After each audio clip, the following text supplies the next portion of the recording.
Saudara Wamenkyu Thomas Djiwandono menjalankan uji kelayakan dan kepatutan Deputi Gubernur BI di Komisi 11 DPR RI. Dan ini merupakan proses yang telah berjalan dari pukul 16 tepat tadi dan diperkirakan akan berlangsung sekitar 1 jam di Komisi 11 DPR. Tumbuh selaras dan dengan itu pertumbuhan yang berkelanjutan dan inklusif bisa tercapai. Lanjut.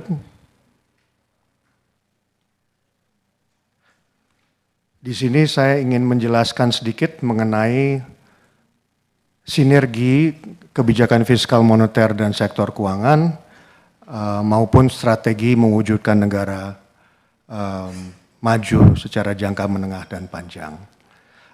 Ada 3 hal yang saya anggap penting untuk mewujudkan negara maju itu, yaitu pertumbuhan ekonomi tentunya, tapi juga harus ditopang oleh pemerataan oleh pembangunan tersebut dan stabilitas nasional. Kalau kita melihat di level sinergi kebijakan, pertumbuhan ekonomi akan tercipta apabila likuiditas diciptakan untuk aktivitas ekonomi. Pun demikian adalah perlunya pendorongan untuk tingkat suku bunga yang lebih kompetitif dan dorongan supaya lembaga keuangan mendukung ekspansi dunia usaha dan UMKM. Pemerataan di sini adalah kunci dari peran utama atau optimalisasi APBN dan mungkin bisa turun sedikit. Stabilitas nasional di sini yang saya maksud adalah sinergi antara Bank Indonesia dan pemerintah, yaitu pengendalian inflasi untuk menjaga daya beli masyarakat melalui stabilisasi harga pangan dan melalui penguatan koordinasi pemerintah pusat dan daerah. Lanjut.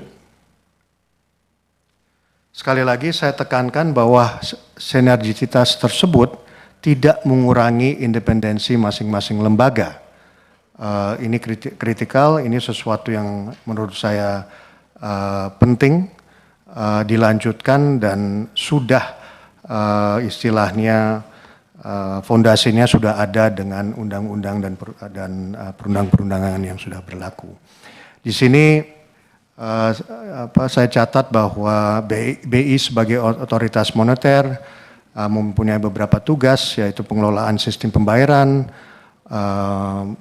otoritas makroprudensial, lender of the last resort, dan di Undang-Undang P2SK terakhir adalah mendukung pertumbuhan ekonomi berkelanjutan.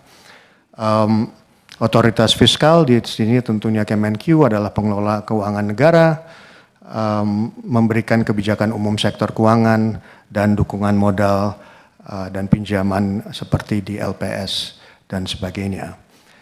Sinergi fiskal moneter, Ibu dan Bapak sekalian, saya rasa diperlukan, dan di sini ada istilah burden sharing. Ya, saya mungkin mau membedakan sinergi fiskal moneter dengan apa yang sudah dilakukan sebelum-sebelumnya, yaitu burden sharing di masa pandemi. Saat ini hal yang saya ingin cetuskan adalah sinergi fiskal moneter khususnya untuk di level likuiditas dan suku bunga. Di sini saya rasa hal tersebut bukan sedikit, cuman fundamentally berbeda dengan apa yang dilakukan secara pandemi. Saat ini kita sedang menuju ke pertumbuhan yang lebih tinggi, dan disitulah, selamat siang Pak Adam. Disitulah pentingnya suatu sinergi fiskal moneter yang sedikit berbeda dari zaman-zaman pandemi dulu. Saya akan kaitkan ini dengan detailing nanti, di presentasi nanti. Tapi intinya yang saya ingin sampaikan di sini adalah bahwa fiskal dan moneter saat ini bisa saling bersinergi dari likuiditas maupun suku bunga tadi. Ya, saya akan lebih mendalami itu nanti. Tapi itu poin yang mungkin saya paling penting dari yang ingin saya sampaikan sore hari ini. Baik, lanjut. Saya akan mulai dengan G-nya dari gerak tadi yaitu governance, kebijakan yang kuat dan kredibel. Ini Bapak dan Ibu sekalian lebih paham dari saya, cuman saya hanya ingin menekankan dasar pemikiran bahwa menurut saya sudah regulasi maupun undang-undang sudah sangat menopang lembaga-lembaga untuk melakukan kinerjanya secara independen, dalam hal ini Bank Sentral ke depannya. Kalau kita melihat pasal 8, ya, pasal 8 di mandat Undang-Undang P2SK, di situ ada kebijakan moneter,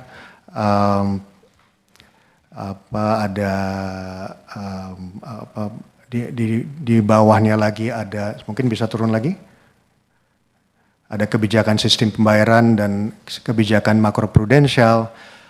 Saya ingin meng-highlight di pasal 10 ayat kedua, di mana BI mengelola likuiditas. Di pasal 11-nya pengelolaan likuiditas selain untuk kebijakan moneter juga untuk mendukung pertumbuhan ekonomi.